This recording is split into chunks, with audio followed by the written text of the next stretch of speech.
started.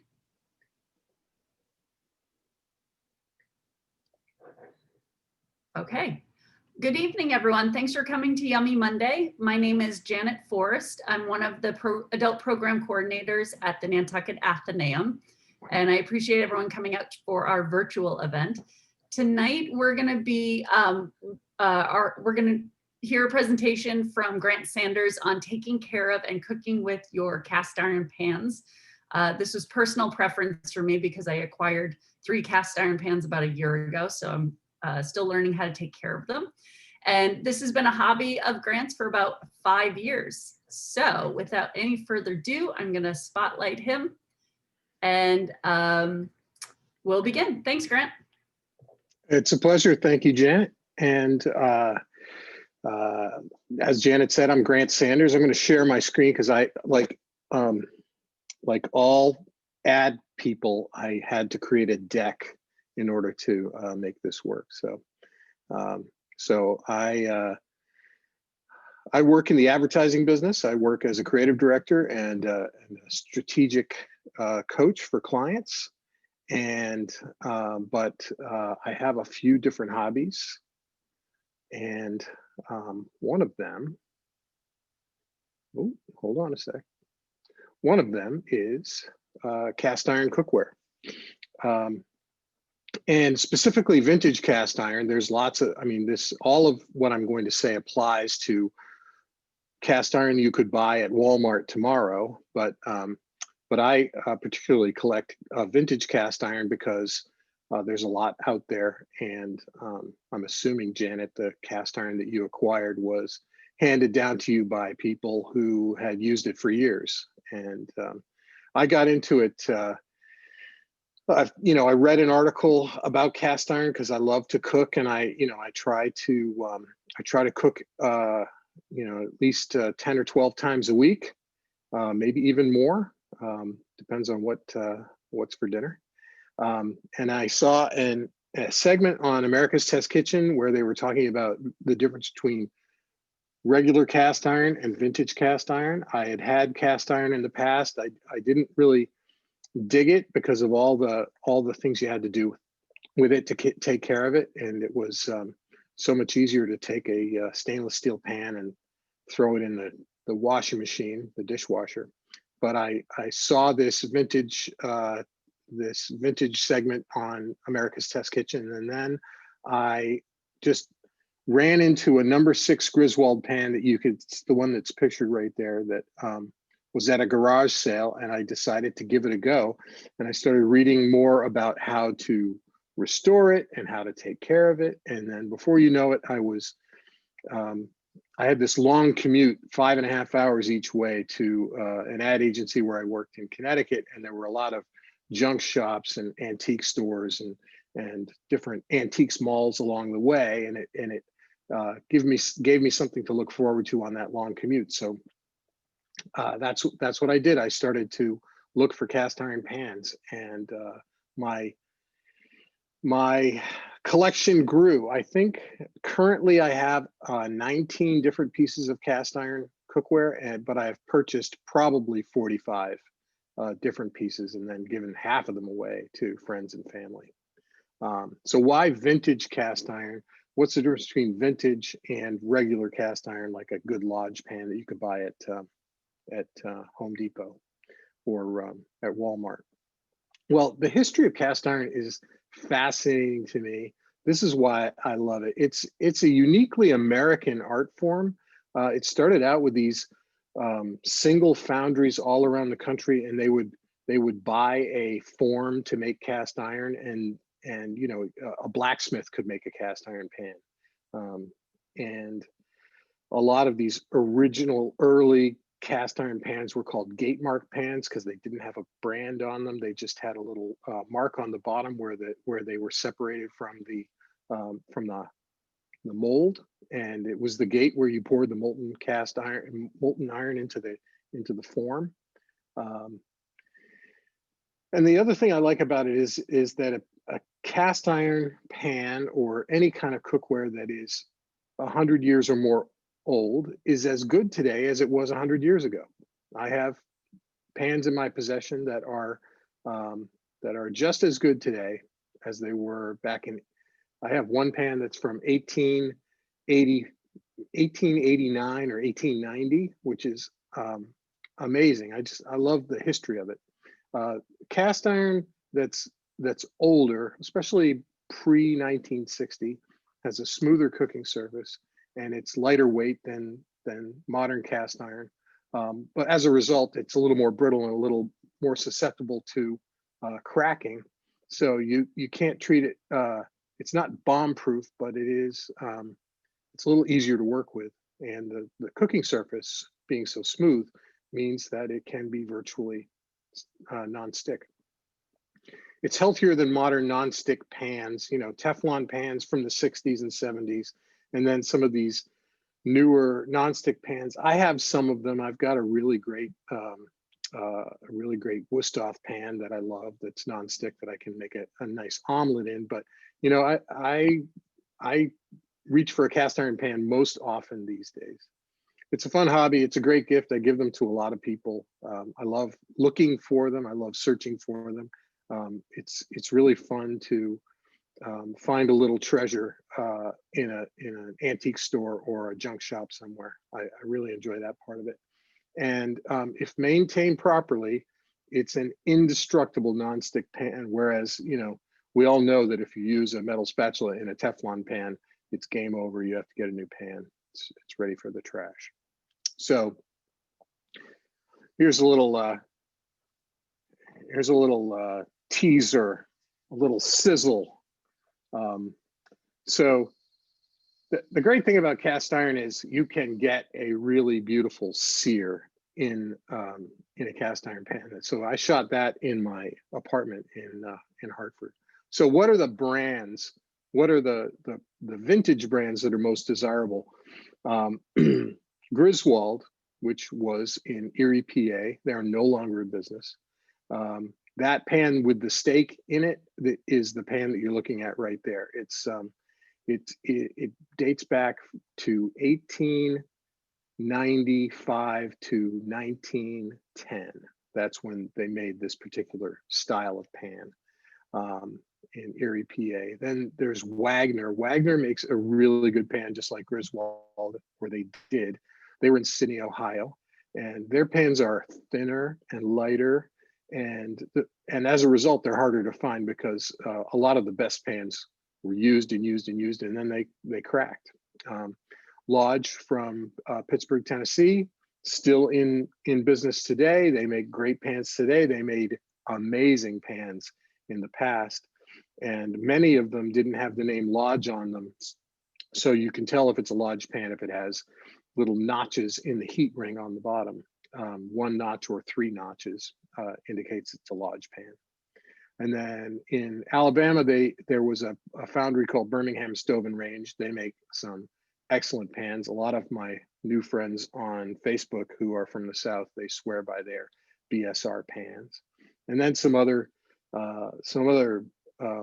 brands that you might see: Martin Stove and Range, Volrath, which is a company that's still in business today, but they don't make cast iron anymore.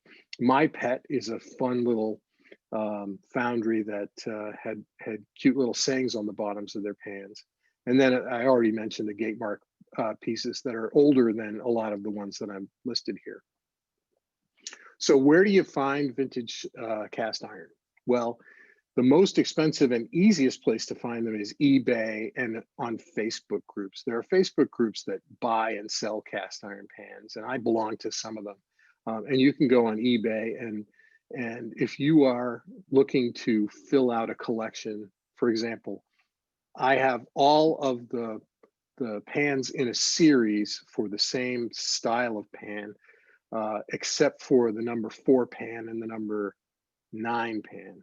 So if I find the 4 or the 9 on eBay, I might pay a little extra. Number 4 pans, strangely enough, are very rare, and as a result, very expensive. The less expensive way to go is Craigslist, or sometimes you can find really good pans at Goodwill, either a Goodwill store or Goodwill online, which I believe the URL is shopgoodwill.com. Both Craigslist and Goodwill, you probably get a pan for about half what you'd pay on eBay. And then the best place to go are junk shops and antique malls, and these places where different vendors have different stalls set up, and somebody's selling nutcrackers in one stall, and then the next stall it's full of old cookware. And I find that those are the most rewarding places to look for and find cast iron, because not only can you find a lot of good stuff there, but you meet some interesting people as well. And then friends and family heirlooms are a great way to find vintage cast iron. I know my brother-in-law, Matt Fee, has 3 pans that I covet incredibly. Every time I go over there, I look at them and say, you sure you don't want a nice new Lodge pan to replace that nasty old Erie, PA pan? But he never falls for it. So let's look at the different prices. A Griswold #8 large block logo skillet, just as an example of a type of skillet. On eBay, I looked it up today. There was one selling for $129. On Craigslist, I have purchased one for $40 on Craigslist. That's probably the most I've ever paid for a pan. In a junk shop, I have bought a #8 large block logo skillet for $20. So, you can find them there. And then, believe it or not, a friend of mine who was leaving Nantucket was cleaning out her basement and put one in my mailbox. It was a #8 large block logo skillet from Griswold. A beautiful pan that makes an incredible steak, and I use it almost every day. So here's the thing about finding a pan. If it's covered in crud, you'll pay a lot less. But the other thing is, if it's covered in crud, you might not know what it is. You might not know what it is until you get it home and clean it off. And that means that the rewards could be even greater for something that is covered in crud. And just to give you an example, I went to a pawn shop in central Connecticut.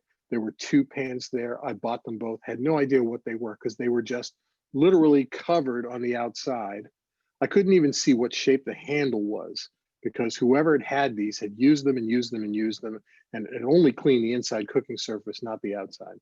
And when I got them cleaned up, I found out that they were 2 rather rare pans, and one of them was over 110 years old, which was amazing.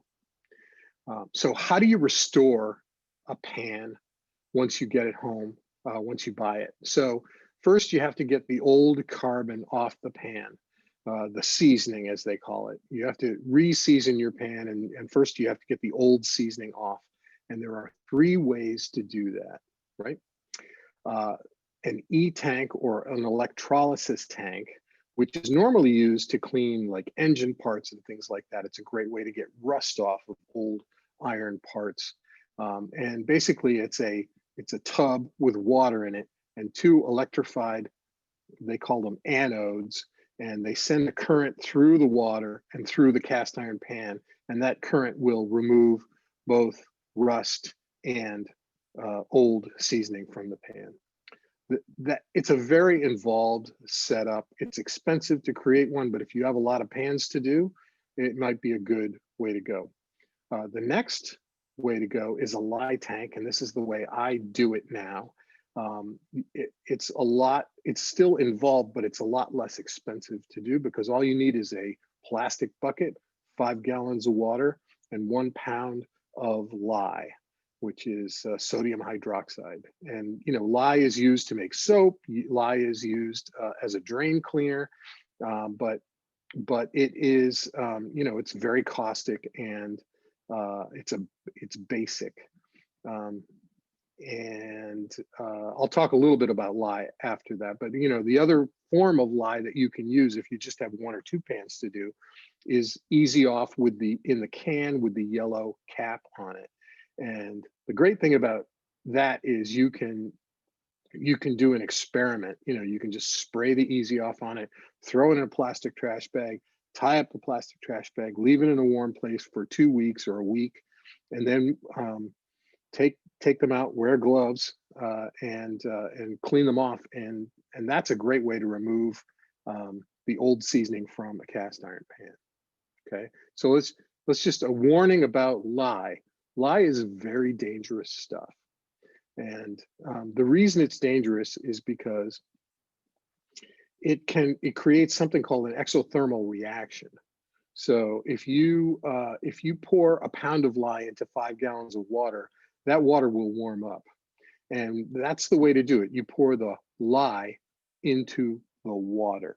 Okay, I want to be really clear about this because if you pour water into 1 pound of lye, you will create a very violent reaction and you will go to the emergency room. It will burn you, it could blind you. So always lye to water, never add water to lye. Okay. And then a little warning about heat. A lot of people think that the best way to clean a cast iron pan, get the old seasoning off, is to throw it in the fire or to use the self-cleaning setting on your oven. And I've done that before. I've used the self-cleaning setting with good results, but it's a little bit dangerous. First of all, if you throw a cast iron pan into a fire, there's a good chance that it's going to crack because parts of the fire are hotter than other parts. And when you have uneven heat, you get uneven heat distribution, and you could crack your pan. And it also fire, if it gets too hot, it could actually change the properties of the metal in a way that would make it really hard to cook with it.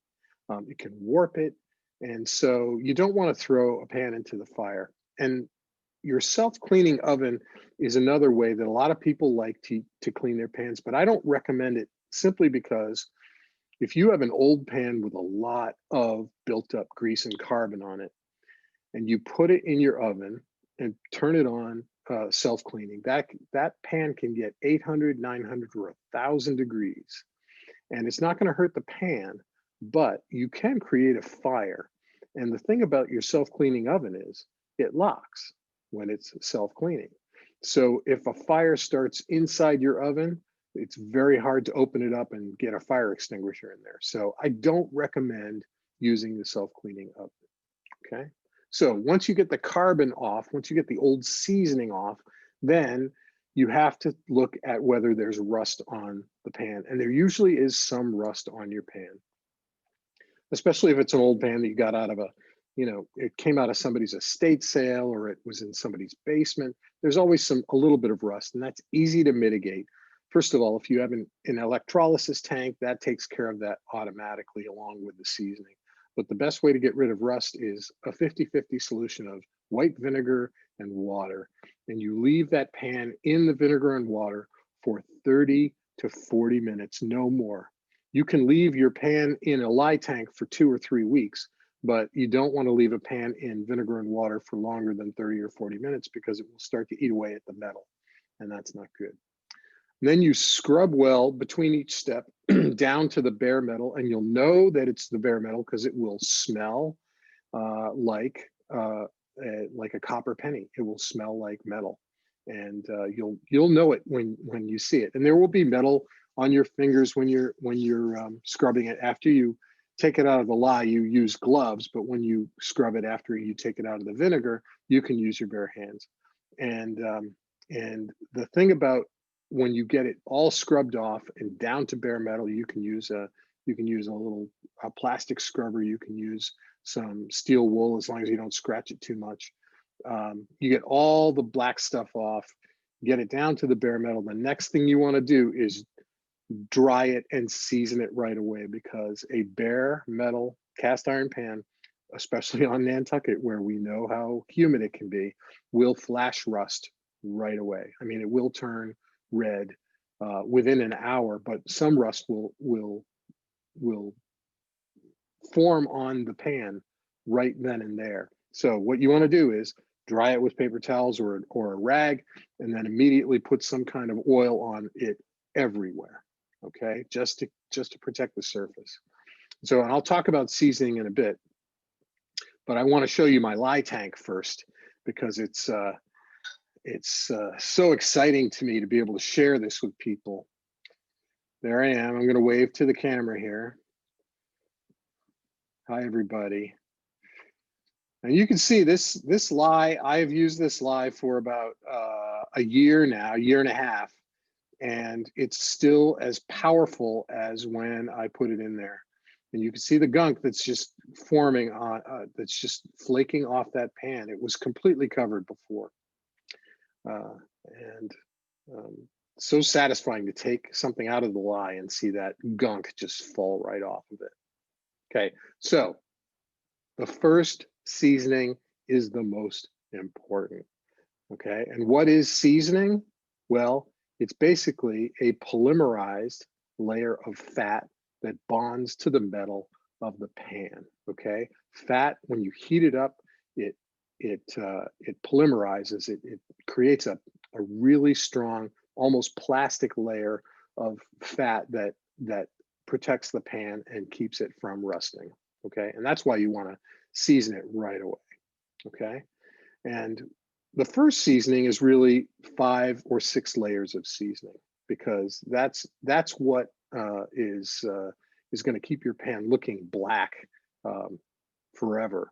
If you don't put enough seasoning on it right away, then it could start to rust. And I've had that happen to me. I've learned all of this through trial and error. So how do you do the first seasoning? First, you warm the pan in the oven to 200 degrees. And if you haven't wiped the surface with oil or fat yet, you take it out of the warm oven and wipe it down with Crisco or flaxseed oil or canola oil or lard or bacon grease or suet or whatever you have. It doesn't really matter. It's your own preference. I happen to be a big fan of Crisco, but you can use just about anything as long as it is an oil or fat that has a high smoke point. You don't want a low smoke point like olive oil, because that will basically just create a burned surface on your pan. You want a high smoke point so that you get that polymerization that happens with really high quality, high smoke point oils. And you wipe all the oil away, okay? This is critically important. You cover all the surfaces, you slather it on, and then you wipe it all away, all of it. Okay, you want to wipe it so much that you feel as though you've removed all the oil from it. It's still there. There's still a thin layer. But the thing about seasoning is it's so important to create several layers of very thin fat on your pan, because if you try to do it all in one go, it's just going to be a sticky, black, gooey mess. So you want those layers to be as thin as possible. So what I do is I put it in the oven, I take it out, I wipe it, I put it back in, and I take it out again, I wipe it again, and then I put it in for good. And then what you do is you heat the oven above the smoke point of the fat or oil that you're using, usually 475 to 500 degrees for 1 hour. Okay, so I use Crisco, 500 degrees, 1 hour. Then at the end of the hour, I shut the oven off and let it cool down, and I start the process all over again. And I repeat it 5 times. I've done this with flaxseed oil. I've done it with canola oil. I've done it with Crisco. I like Crisco the best. The reason I like Crisco the best is because it's solid at room temperature. It's easy to work with. It will not go bad. It's very shelf stable, as they call it, and like I said, it's it melts really easily, so you know where it's going. It's easy to work with. It's easy. You can put it on a paper towel and wipe it on that thing, and before you know it, it's just so simple. And then the last step in your first seasoning is to cook the first few times with this pan. Cook with some oil or fat in the dish, like a hamburger or a steak or something. Like frying chicken is a great way to do it. I fried chicken last night and it was fantastic. Okay, so I've already gone over this note about oils, but I wanted to talk specifically about flax seed oil. Okay, there's a huge argument among people who love cast iron about flaxseed oil. Some people think it's the best oil to use, and some people don't think it. They don't like it at all. I've used flaxseed oil. I love it. I think it's great. It takes a little bit more care to season with flaxseed oil because it is it's got a high smoke point, and it's a drying oil. It's very similar to linseed oil. So it will create a really hard surface on your pan, and one that will stand up to just about anything, but you really have to follow the directions for flaxseed oil seasoning carefully. Crisco is a lot more forgiving, okay? So what can you cook in a cast iron pan? Well, you can cook basically anything that needs a nice sear. I have made amazing scallops in a cast iron pan, chicken with a nice brown coating. Fish is great in cast iron. Any fatty food like a steak or a burger is perfect for a cast iron, especially if you want a nice crust in there. Anything that requires a non-stick surface, if you have enough seasoning on your pan, it will be virtually non-stick. By that I mean if you use enough fat and or enough oil or butter in your cooking, then your eggs will slide right around just like a non-stick pan. I do a lot of pies and cornbread in cast iron, and I cook whole chickens. Sometimes I cut them up. Sometimes I leave them whole. Anything that is not terribly acidic. So I wouldn't roast or stew tomatoes in a cast iron pan. There's lots of other things. Obviously stainless steel pots and pans are ideal for cooking tomatoes. And you know what? I roast coffee in my cast iron pans. Here's a little video of that. I buy coffee beans from a place in Oakland, California called Sweet Maria's, and they are green coffee beans, and then you get them home and you can roast them yourselves. And I've roasted them in popcorn poppers. I've roasted them in special coffee roasting machines. But I find that roasting in a cast iron pan is the most satisfying. And you have to do it outside because it gets very smoky, but it's a really fun process. Okay, so once you've got your pan seasoned properly and you've cooked in it, how do you clean it? Because you can't throw it in the dishwasher like you can some things. So first of all, clean the pan down. Don't put it in a sink with cold water if it's hot, because that thing will crack, and you don't want that. Scrape it down with a pot scraper or a chainmail scrubber. A chainmail scrubber is usually something that looks like chainmail from the Knights of the Round Table, but it's basically the same material, but it has nice smooth edges. So it's like steel wool as a scrubber, but because it's hard, it will pick up crusty bits, but it's got soft round edges so that it won't scratch your seasoning. But a pot scraper, a little plastic pot scraper, is a great thing to have. Or also, I sometimes use a bamboo spatula to scrape things up from a cast iron pan. Then I rinse until the water is clear, and then I dry it well with paper towels, and then I season it again. I add to the seasoning. I maintain the seasoning, and I'll talk about that a little bit more in a bit. But first, let's talk about the great soap debate. There are some, excuse me, there are some groups on Facebook where you can get booted off the group for suggesting that it's okay to clean your cast iron with soap. And I know a lot of people are a little bit squeamish about using a pan that's not cleaned with soap. And especially in today's germophobic culture, I understand that. And I'm here to tell you that there is no reason to not clean your pan with soap. Soap is fine. Your grandmother probably didn't want to clean her pan with soap, but back in the day, soap was made with lye. And these days, there isn't a lot of dishwashing liquid that has lye in it.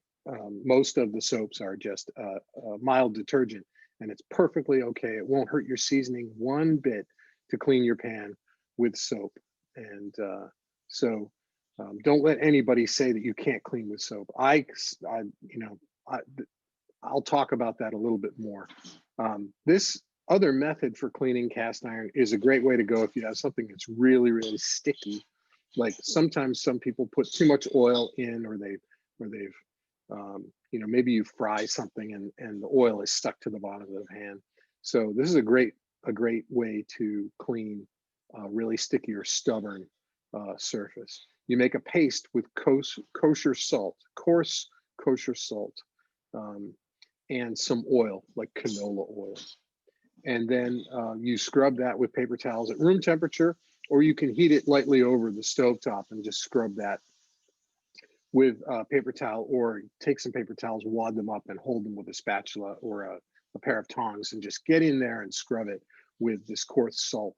It will break down the stickiness. It will take care of the stubborn bits. And this is a great way to clean, say, a cast iron grill pan that has grooved edges in it, because the kosher salt will get right in there. And then it's already oiled. You just rinse it out, wipe it down with a paper towel, throw it on your burner, and you're done. That's a great way to go. So sometimes I use soap, especially if I cook a steak and I have a really, really greasy pan. I will just get all that grease out of there with soap. Sometimes I don't. Like, for example, the other day I toasted some tortillas in a pan and it looked fine, so I just wiped it out with water, and then wiped it out with a paper towel and seasoned it. But I always season it after I clean. So how do we do that? How do we build and maintain seasoning? First of all, you cover it with oil, like we talked about before. As you can see, I like Crisco, but it could even be avocado oil. I found a lot of people love that. I like to cook with avocado oil. And you wipe all of the oil out, and then you wipe it out again, as I said, and then you heat that pan either in your oven or on the stovetop. I like to put it on the stovetop until it smokes, and then you shut it off, cool it down, and put it away. Okay. Now, when you put it away, try not to stack them one inside the other. What I like to do is I like to hang them up. There's a picture of me with my pot rack in the background, and then over my door, I have a bunch of pans hanging over the door, and I am very tall, so I can get those down. Plus, I have a step stool handy. But that's how I store my pans. I like to hang them up because then they stay dry. There's no water pooling in them. They're not nesting inside one another. There's no way these things are going to get rusty. Okay, so getting toward the end here, and then we can take some questions. But here's some iron I have known, some pans that have come across my radar screen, and some of them I still have, and some of them I've given away. These pans actually never belonged to me. They belong to Peter Brace. You may know Peter. He runs walking tours on the island. He's an author. And he had some pans that belonged to his father up in Maine that his father used and used and used, and they were really crusty. And he brought them to me, and I restored them for him. And this is a before and after.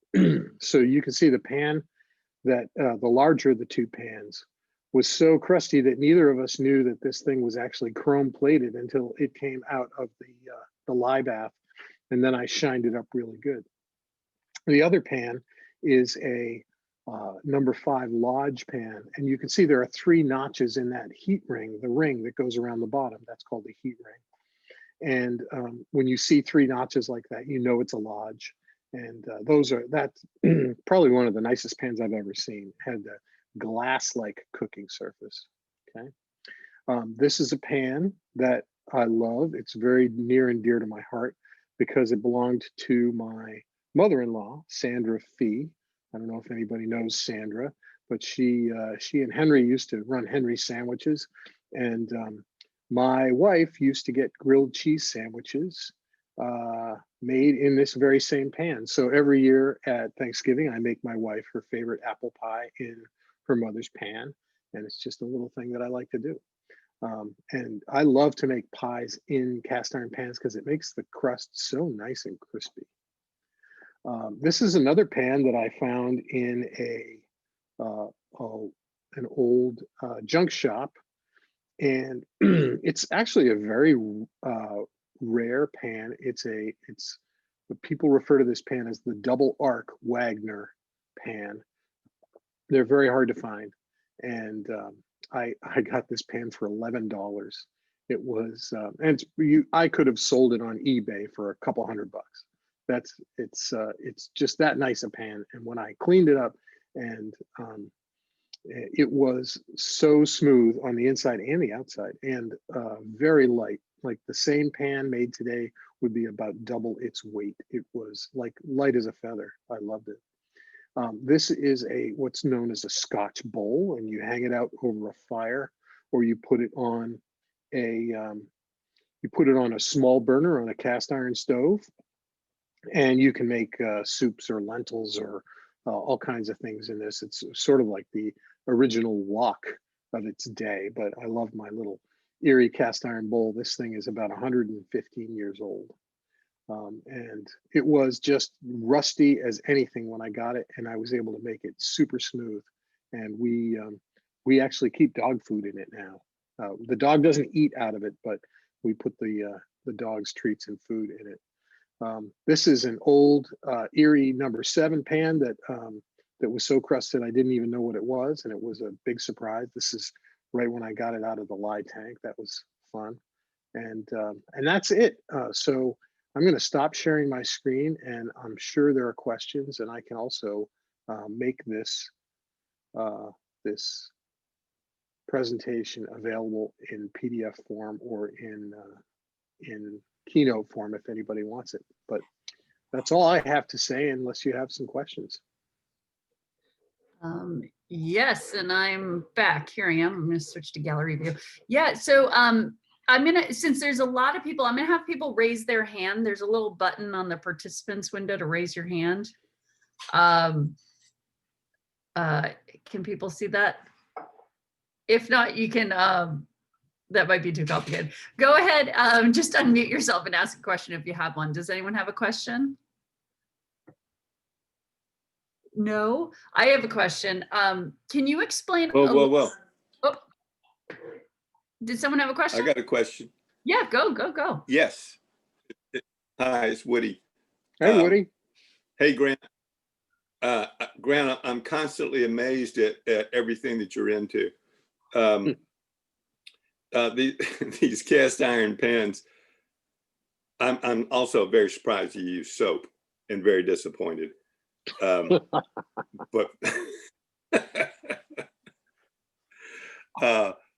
maybe I will stop using soap now. Give your thing a try.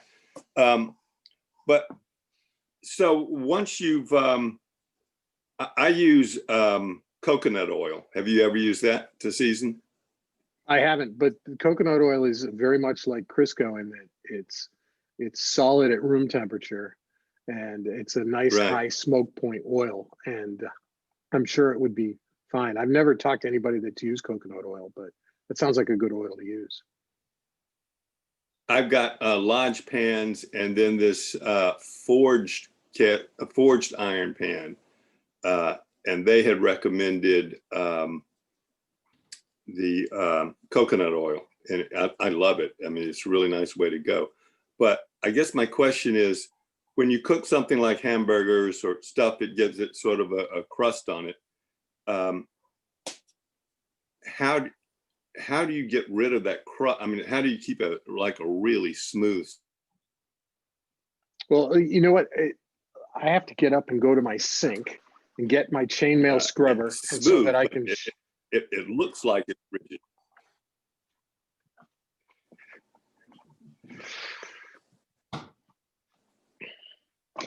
Here we go. So here is a chainmail scrubber, and this thing looks a little wet and gross, but you can see that it's all these little rings all put together, right? And this thing will take that crusty stuff down to the surface with no problem at all. Little warm water, chainmail scrubber. Sometimes they use. Go ahead.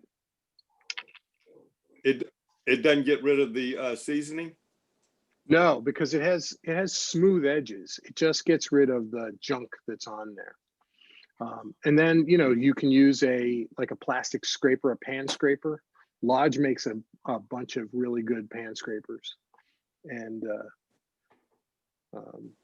they're, you know, they're 40 cents a piece. They're great.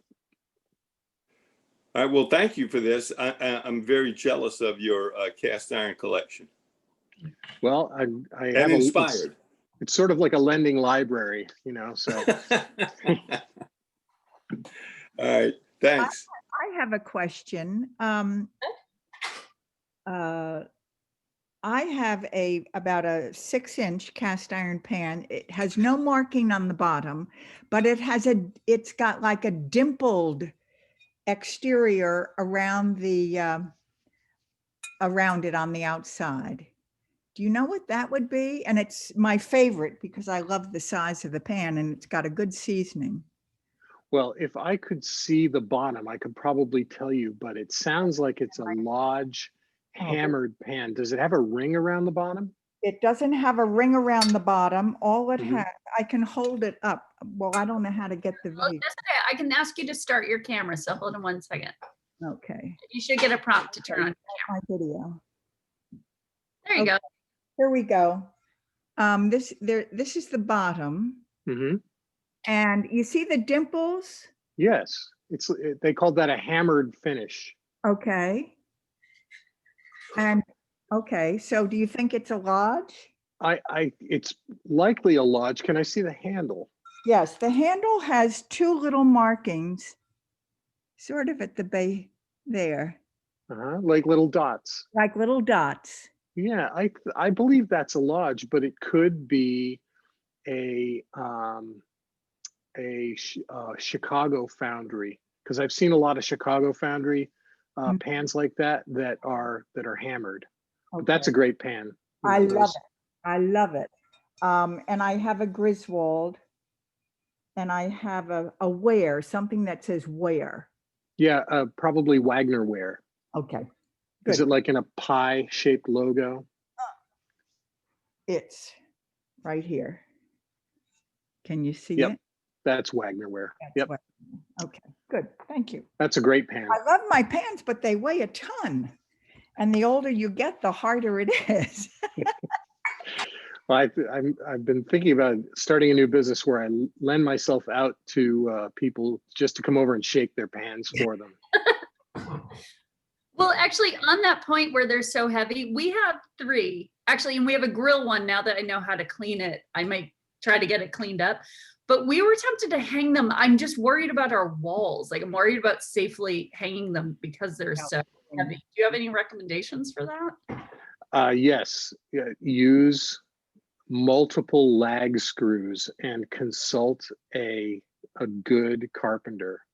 When I hung the pots up above my door, which I'm facing, we bought an old smokehouse rack from the Mongers Market in Connecticut, in Bridgeport, Connecticut. And it's just this beautiful old antique rack that came out of an old smokehouse.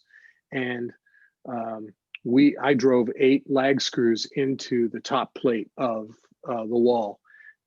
So it's and they're pretty deep. They're about 7-inch or 8-inch long. So that thing is not going to come down, because all those pans up there, I would estimate we're looking at about maybe 250 pounds worth of iron up there. Yeah, you don't want that falling on your head. No, ma'am. Any other questions? Yes, Leslie? I have a question. It's Leslie Forbes. Back to your instructions grant. When we're doing the first seasoning, first of all, my pans were my grandmother's, so we're way past the first seasoning stage, but we need to take it back so I could do it. You say to heat to 200, put the oil on it, wipe the oil off, and then do it again 5 times. So I put it back into the 200-degree oven each time and let it cool in between, or not? No, you have to get the oven up past the oil's smoke point. That's So well, when I right. heat and wipe oil and heat and wipe oil, then there's a time when you get it up to the 475, 500. So how many times do I Correct. heat and wipe before I get to the 475-degree oven? Well, before you heat above the smoke point, what you want to do is wipe it enough so that you get almost all of the oil off the pan. So Okay. it's just a very light sheen of oil on there. Then you can go to the high heat All right. application. So that I really only put the oil on and then wipe. So all oil is off. And then I put it in the oven for the smoke point part. Correct. Yeah, and then you redo that process where you apply the oil, wipe it off, bring it up to 500 degrees. You do that 5 times to get a nice foundation of seasoning on there. And do I peek in the oven to look and see whether it's smoking, or do I just assume that 500 degrees will do it? You will smell it. Okay. Yep, it will smell like somebody's baking a pie. So after I've brought it up to 500 and it's smoked, then I Mhm. let it cool and do Right. the heat and wipe thing again, and before Right, let it cool before I do the heat and wipe process. right. Let it cool to the point where you can pick it up with your bare hands. And Ew. then you do it all over again. But what you want to do is you want to open the pores of the iron up, get that seasoning in there, let the pores close down a little bit, open them up again, get more seasoning in there. It's kind of like repairing a cracked guitar. You have to apply a lot of glue in small doses. How much injury can I do to these pans doing this? Well, if they are your grandmother's pans, Yes. they're probably they've survived this long, right? With my lack of care. Yeah. The But, outside of them is horrible. So that's my next question. I'm not really interested in using lye because I don't trust myself. Mhm. But on the other hand, I hate scrubbing. So does Right. Easy Off do a good enough job that I don't have to really scrub, or am I going to have to use lye for it to just fall off? The lye is the best way to get that carbon off of there. Easy Off works really well, but you have to use it on a warm day or in a warm place. The lye tank is this, lye and Easy Off are essentially the same thing. It's just a different way of applying it. One's a spray and one's a tank. Sounds like Grant's for rent, though.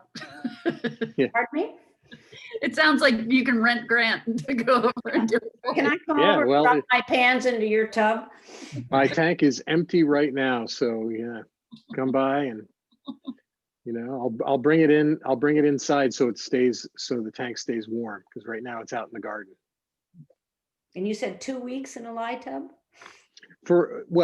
On a warm week, you could do 3 or 4 days and it would be good to go. Okay. Thank you. Mhm. I'll let someone else ask questions. I did just put the presentation. I'll email it to everyone who registered today, but I did put the presentation that Grant did in the chat. So you can download that.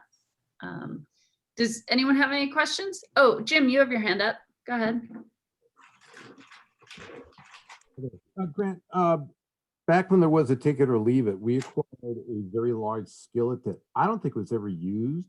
Doesn't look like there's a bit of carbon on it, but it is covered in rust, a very light layer. So that candidate, just so I understand, for the 50 vinegar, 50 water technique, as opposed to something like Easy Off. Correct. Yeah, if it's got a little carbon on it, but not much, you could probably forego stripping the carbon off of it. But if what you're most concerned about is rust, then the 2 best ways to do it is vinegar bath for 30 or 40 minutes, no more, or take it to somebody who has an electrolysis tank, and that will take the rust and the old carbon off of it. Okay, great. Yeah, I don't think this was ever used. I mean, the lines are sharp and everything, but it is absolutely covered in rust. No, I believe it. That's what happens to them. It's especially on Nantucket, you would be amazed at how quickly something can rust. It'll turn bright red. Well, this looks like a case. Okay, great. You've answered my question. Thanks. I have one more question. Grant, you talked about making pies in a favorite pan. Mhm. Do you designate certain pans for certain things? Like, could you cook something with garlic in the same pan that you use for baking a pie? You could, but I don't. Yes. So there are some pans that I just use for burgers and steak. For example, I Mhm, have 6 little number 3 pans that are about this big, mhm. and they're perfect for hamburgers because the burger will cook in its own fat and will create a really beautiful crust Right. without any oil whatsoever. And I have 6 so that I can cook 3 burgers at a time and use three of those pans as lids so I don't get grease everywhere. Yeah.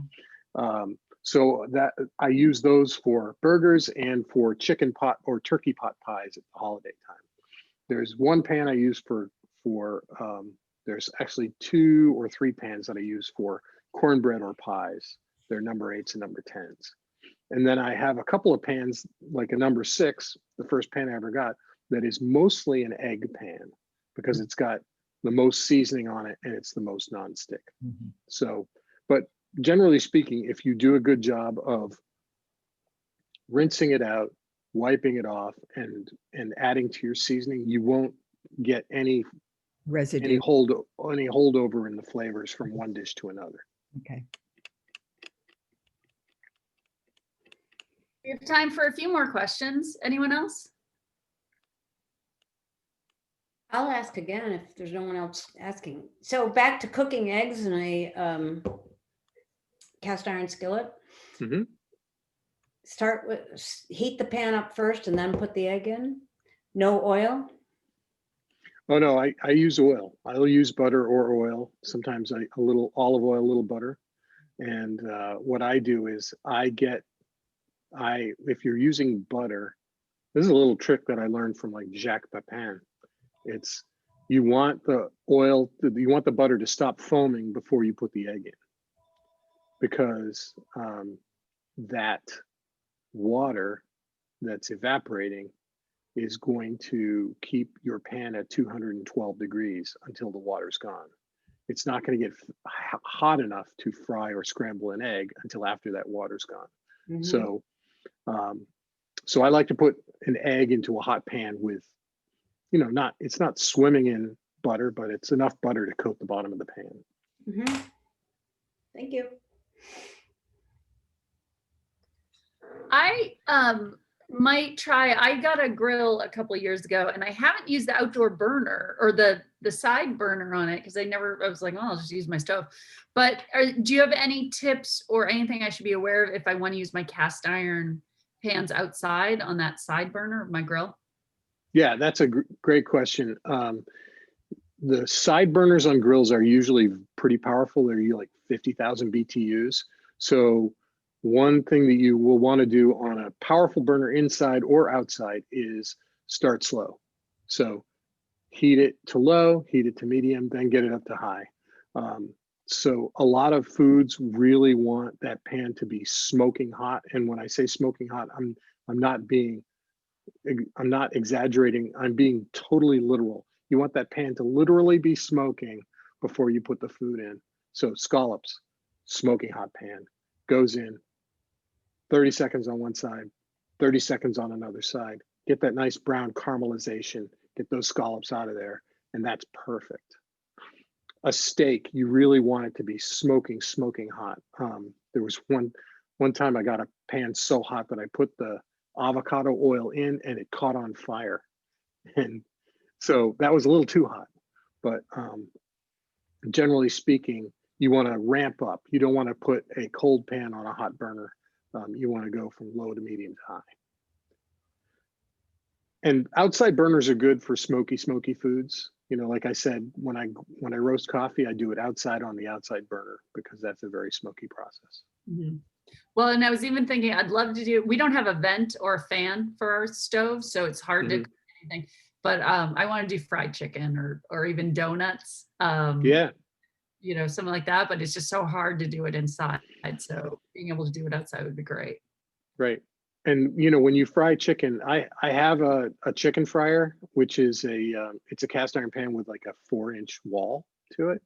And I could show it to you right now, but my friend Michael Kopko borrowed it and he hasn't given it back yet because he was making Scotch eggs. But those pans are great for frying chicken.